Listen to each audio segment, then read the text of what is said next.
People say one can't help one's thoughts, but one can. The control of the thinking machine is perfectly possible, and since nothing whatever happens to us outside our own brain, since nothing hurts us or gives us pleasure except within the brain, the supreme importance of being able to control what goes on in that mysterious brain is patent.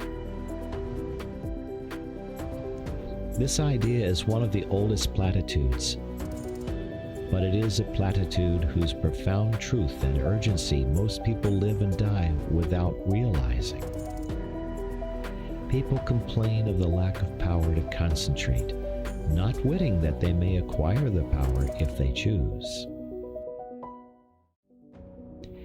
And without the power to concentrate, that is to say, without the power to dictate to the brain its task and to ensure obedience, true life is impossible. Mind control is the first element of a full existence. Hence, it seems to me, the first business of the day should be to put the mind through its paces. You look after your body inside and out. You run grave danger in hacking hairs off your skin. You employ a whole army of individuals, from the milkman to the pig killer, to enable you to bribe your stomach into decent behavior. Why not devote a little attention to the far more delicate machinery of the mind, especially as you will require no extraneous aid?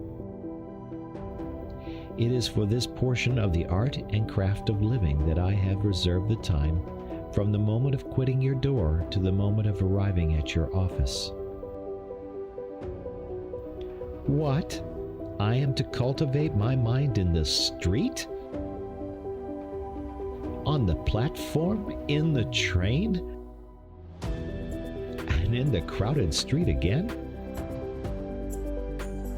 Precisely. Nothing simpler. No tools required. Not even a book. Nevertheless, the affair is not easy. When you leave your house, concentrate your mind on a subject, no matter what, to begin with. You will not have gone 10 yards before your mind has skipped away under your very eyes and is lurking round the corner with another subject. Bring it back by the scruff of the neck.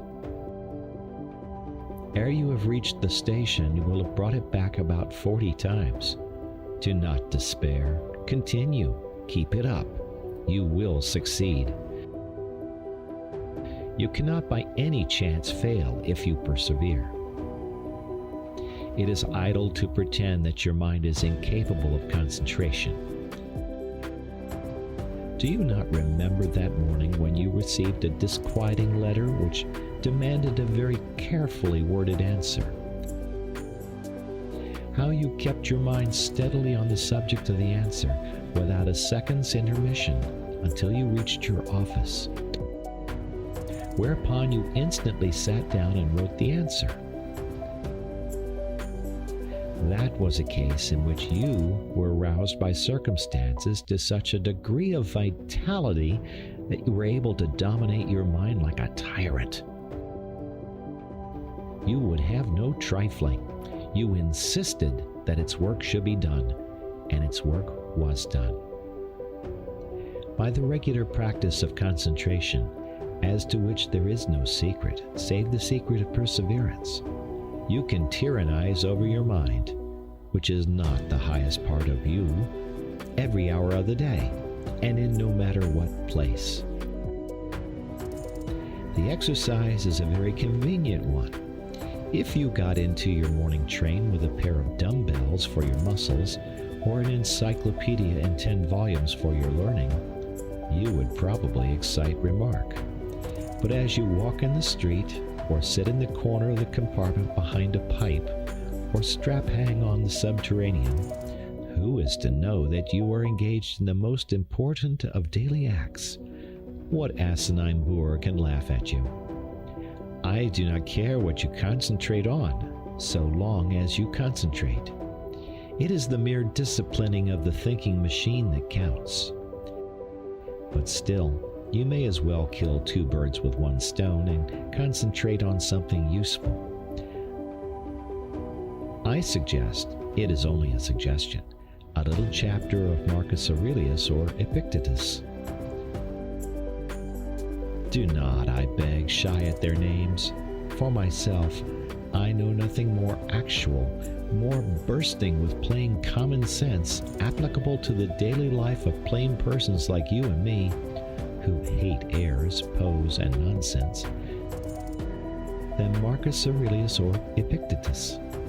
Read a chapter, and so short they are, the chapters, in the evening, and concentrated on it the next morning. You will see. Yes, my friend, it is useless for you to try to disguise the fact. I can hear your brain like a telephone at my ear. You are saying to yourself,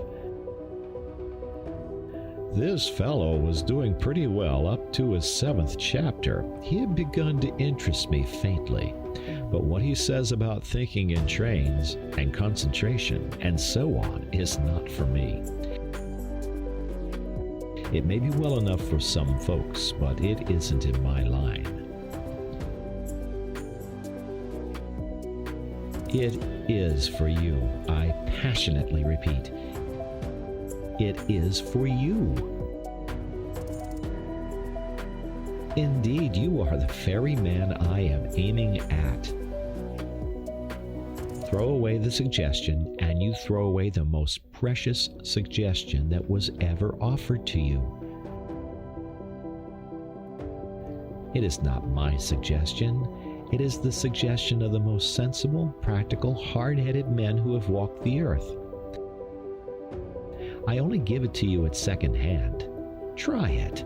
Get your mind in hand, and see how the process cures half the evils of life, especially worry, that miserable, avoidable, shameful disease, worry.